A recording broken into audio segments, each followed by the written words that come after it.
December 2024 nagdesisyon si Fritz na pumunta sa Colombia. Si Fritz ay isang dating US Army na nagmula sa Miami, Florida. Siya ay isang matagumpay na negosyante. Nagmamay-ari siya ng isang hotel, fitness center at real estate company. Ngunit sa kabila ng tagumpay niya sa negosyo, nauwi naman sa hiwalayan ang relasyon niya sa dating girlfriend ng 9 na taon dahil nahuli niya ito na may ibang lalaki. Pero dahil sa estado na yon ay may batas tungkol sa common law marriage kahit hindi sila kasal, nahaharap si Fritz sa divorce. Kaya bilang resulta ng pagtatapos ng kanilang relasyon, napilitan si Fritz na hatiin ang kanyang mga ari-arian. Napunta sa dati niyang kasintahan ang pinaghirapan niya na hotel at fitness center. Kaya naman naiwang mag-isa si Fritz na namuhay sa liblib na bahagi ng Midwest ng US na kahit nightlife ay wala. Doon na nagsimula makaramdam si Fritz na lungkot lalo pa at mag-isa na lang siyang naninirahan sa bahay niya na may 6 na kwarto. Kaya nagdesisyon siya na kailangan may magbago sa kanyang buhay. Hindi niya hahayaan na malulugmok na lang siya ng ganon. Doon na naisip ni Fritz na bumiyahe palabas ng US para matakasan ang mental pressure na kanyang hinaharap. Nakita niya ang iba't ibang ads sa Instagram at Facebook tungkol sa Medellin, Colombia. Para kay Fritz, ito ng dream destination ng mga single na lalaki na katulad niya. Kaya naman agad-agad ay nag-book si Fritz at ang kanyang kaibigan ng flight papuntang Colombia. Pagdating nila sa Colombia, narinig nila na delikado daw ang mga Americans na pumupunta sa lugar na yon dahil sila ang target ng mga babae na naglalagay ng droga sa mga inumin para sila ay makuha na ng mga pera at iba pang gamit. Pero sa isip ni Fritz, hindi pwedeng mangyari yan sa kanya dahil malaki siyang tao at malamang ay maghanap ang mga babae ng madaling target, gaya na lamang ng may mga edad na lalaki. Pero doon nagkakamali si Fritz dahil ang mga scopolamine queen ay walang sinasanto. Wala silang pakialam sa edad, mapababae ka man o lalaki, ang mahalaga sa kanila ay mapainom kanila ng droga at manakawan. Habang ini-enjoy ni Fritz ang nightlife sa probinsya sa Medellin, Colombia, hindi niya lubos na alam ang mga panganib na nagtatago. Basta nag-e-enjoy lang sila sa mga matitingkad na ilaw, mga tugtog at pag-inom. Yun ang kadalasang mali ng mga turista na bumibisita sa Colombia. Nang oras na para bumalik sa US, nagdesisyon si Fritz na magpaiwan at manatili ng ilang araw pa sa Colombia. Dahil hindi pa handa si Fritz na bumalik sa malamig na bansa at nag-iisa sa kanyang napakalaking bahay. Kaya naman, naiwan siya mag-isa at doon na niya nakilala ang isang babae mula sa dating app na Bumble. Nakita niyang profile ng babae na nagngangalang Luisa Restrepa o si Maria Alejandra Salgado Ortega ang totoo niyang pangalan. Nagkasundo sila na magkita para mag-dinner pero nauurong ang oras ng kanilang pagkikita. Hanggang sa dumating na ang 3:00 ng madaling araw. Lumabas siya mula sa kanyang tinutuluyan at tumungo sa probinsya at doon niya inantay si Maria. Nagantay siya na ilang minuto hanggang sa dumating na nga ang babae. Sobrang nagulat si Fritz sa nakita dahil sobrang kakaibang mukha o itsura ni Maria kumpara sa picture na ipinost niya sa Bumble. Ayon pa nga kay Fritz, unang kita niya kay Maria alam niya na marami itong pinagawa sa mukha at mukha daw itong bulldog.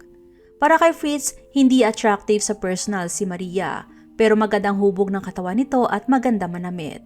3:00 na yon ng madaling araw at sa nakita, gusto na sanang umatras ni Fritz. Pero para hindi naman ma-offend si Maria, niyaya na lamang niya ito na uminom. Umikot sila sa probinsya ngunit halos pasara na ang mga bar. Kaya naman nagdesisyon si Maria na doon na lang sila uminom sa apartment na tinutuluyan ni Fritz. Sumang-ayon naman si Fritz at nakarating sila sa apartment ng 3:49 ng umaga. Walang kaalam-alam si Fritz na nakilala na niya ang pinakadelikadong babae at ang pagkikitang yon ay ang magdadala sa kanya sa matinding problema. Pagkapasok nila sa loob ng apartment, kaagad na humingi si Maria ng maiinom. Pero halos walang naiwan na inumin sina Fritz at ang kanyang mga kaibigan maliban na lamang sa coke na nabuksan na. Naupo si Fritz sa couch at nanood ng YouTube at doon na nagsimulang i-massage siya ni Maria. Namangha pa si Maria sa matipunong katawan ni Fritz. At walang tigil din si Maria sa pag-alok ng iniinom na coke kay Fritz. Pero hindi mahilig sa coke si Fritz lalo na at nabuksan na ito kaya tumanggi siya sa alok ng babae. Ilang beses na tumanggi si Fritz at doon na tumayo si Maria at pumunta sa likod. Doon na niya pinilit na buksan ang bibig ni Fritz at pilit na ibinuhos ang coke para ipainom sa kanya.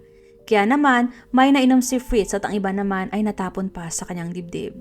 Bigla siyang tumayo at kumuha ng towel para punasan ang basang t-shirt at sinabi kay Maria na huwag na niya gawin ulit yon. Muling umupo si Fritz at pinakalma ang sarili. Doon na pumasok sa kanyang isip na maaring yun ang sinasabi ng iba tungkol sa mga babaeng Colombian. Kaya bahagya siyang kinabahan. Pero nilabanan ni Fritz ang isip. Para sa kanya, mabait si Maria at nag-alok pa nga itong i-massage siya. Baka masyado lang siyang nag-overthink. Umupo din sa kanyang tabi si Maria at pareho silang nanood ng YouTube. Maya-maya, nagaya na si Maria na pumasok sila sa kwarto dahil imamassage daw niya ang buong katawan ni Fritz. Pumayag naman si Fritz at pagpasok nila sa kwarto, naalala niya at chinarge niya ang kanyang cellphone bago nahiga. At sinimula na nga ni Maria na i-massage si Fritz. Nagising si Fritz mula sa napakahimbing na tulog pagkatapos ng 15 hours. Oo, 15 hours siyang nakatulog. Pagkagising niya, bigla siyang tumayo mula sa kama at ramdam niya na napakabigat ng kanyang ulo. Pakiramdam niya ay tuliro siya at naguguluhan pa sa mga nangyayari. Bakit siya nakatulog ng ganong katagal? Hindi naman siya uminom ng alak at hindi nalasing. Hinanap niya kanyang cellphone pero hindi niya mahanap. Nandoon pa ang charger pero wala na ang cellphone mismo. Doon na siya kinabahan. Kasunod noon ay tumakbo siya sa kabilang kwarto at wala na rin ang kanyang laptop. Pagkatapos ay sinuri niya ang kanyang pantalon at wala na rin ang kanyang mga pera. Tsaka hinanap niya ang kanyang passport, mabuti na lamang at nandun pa rin sa lugar na kung saan niya ito tinago. Halos hindi alam ni Fritz ang gagawin. Sobra siyang nalilito at naguguluhan sa manangyayari. Pabalik-balik lang siya sa kanyang apartment at nag-iisip kung ano mga susunod niyang gagawin. Makalipas ng ilang oras, bumaba siya at doon niya nakasalubong ang receptionist ng apartment. Ayon sa receptionist, marami siyang natanggap na tawag at hinahanap si Fritz. Isa na nga doon ang kanyang ina. Sa mga oras na yun ay naisend na pala ni Maria ang financial information ni Fritz sa mga kasabot niya sa Bogota. Ang salarin sa pagkawala ng cellphone, laptop at mga pera ni Fritz ay walang iba kundi si Maria. Nagawa niya yun dahil sa inilagay niya na gamot na clonazepam sa coke na ipinainom niya kay Fritz. Doon na siya nagkaroon ng access sa cellphone ni Fritz at binuksan niya ang cash app account nito. Kaya naman nagawa ni Maria na makuha ang kanyang pera na nagkakahalaga ng kulang-kulang $13,000 o halos 730,000 sa peso. Doon na naisip ni Fritz na humingi ng tulong mula sa isang detective, tapos ay nag-report sa mga pulis bago bumalik sa US. Bumalik si Fritz sa US na bigo at sawi.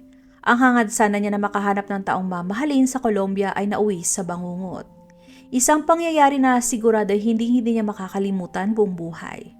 Makalipas ng 3 linggo, bumalik si Fritz sa Medellin para maningil at para makaganti sa babaeng nanloko at nanakaw sa kanya. May kaibigan si Fritz mula sa Germany na si Arthur na naninirahan sa Medellin at handa itong tumulong sa kanya. Nag-usap sila kung anong gagawin nilang strategy para mahuli si Maria. At doon ay napagkasunduan nila na mag-set up ng date kay Maria bilang pain. Binigay ni Fritz ang WhatsApp number ni Maria kay Arthur at doon niya sinabi na nag-match sila dati sa Bumble. Naniwala naman si Maria kaya nag-usap sila na magkita sa Parque Lleras. Pero bago ang pagkikitang yon, nakipag-usap na sila ni Fritz sa mga pulis. Nagantay si Arthur kay Maria pero hindi ito dumating. Isang gabi habang naglalakad si Fritz kasama ang kanyang kaibigan na si Kevin sa probinsya, pumunta sila sa isang club.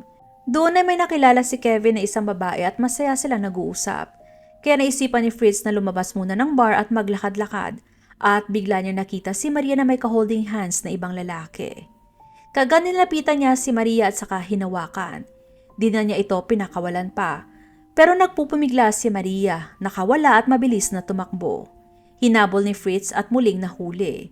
Sumigaw si Fritz na humingi ng tulong pero walang gustong tumulong. Habang hawak-hawak siya ni Fritz, nagawa pa ni Maria na makuha sa kanyang bag ang dalang gamot sa ilog. Nang dumating ang mga pulis, giit ni Maria na wala siyang ginagawang mali. Nakikiusap siya sa mga pulis na huwag siyang hulihin dahil wala siyang kasalanan.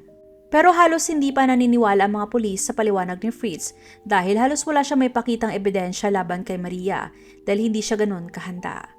Dahil sa walang sapat na ebidensya, nakauwi si Maria ng malaya. Ang nagawa na lamang ng mga pulis ay ibigay ang impormasyon ni Maria kay Fritz. Wala na nagawa pa si Fritz kundi ang lumapit sa kanyang detective na hinar para ipatunton ang kinaroroonan ni Maria. Nalaman nila ang kanyang address kaya nagdesisyon sila na magmanman.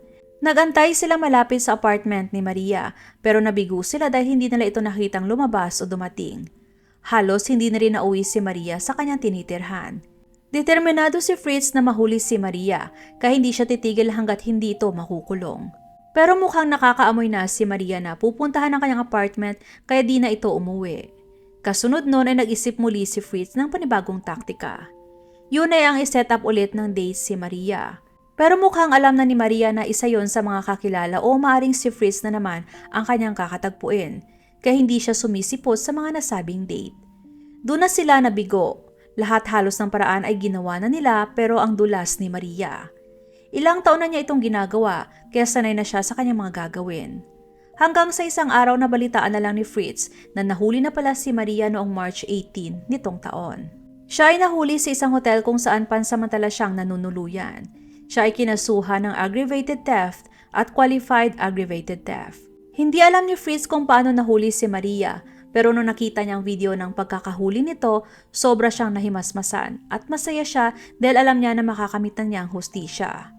10 araw pagkatapos ng kanyang pagka-aresto, ipinarada si Maria kasama ang 5 pa na makakababaihan para iharap sa media. Tinawag pa nga sila ng mga Las Barbies. Ipinunto ng mga pulis na ang mga babae ay parte ng parehong gang. Ayon sa ulat, sila ay makukulong ng 3 hanggang 5 taon. Masaya si Fritz na sa wakas ay gumana ang justice system ng Colombia. Hindi niya man nakuha pabalik ang mga perang nawala sa kanya, nakuha naman niyang hustisya sa ginawa nito sa kanya. Ginawa ito ni Fritz para na rin maiwasan na mambiktima pa ang mga ganitong klaseng babae at magsilbi din itong aral para sa iba pang mga lalaki na may kaparehong hangarin sa kanya. Bumalik si Fritz sa US na bitbit ang saya sa kanyang puso dahil alam niya na hindi lang siya nabigyan ng hustisya, kundi pati na rin ang iba pang mga biktima. Shout out kina Mario Jr., Tart Marie de Jesus ng Japan, Rosalie Enciso ng Hong Kong, Lilian Jean Limco ng Malaysia at Nene Habasa ng Cubao. Maraming salamat sa walang sawang panonood sa aking mga videos.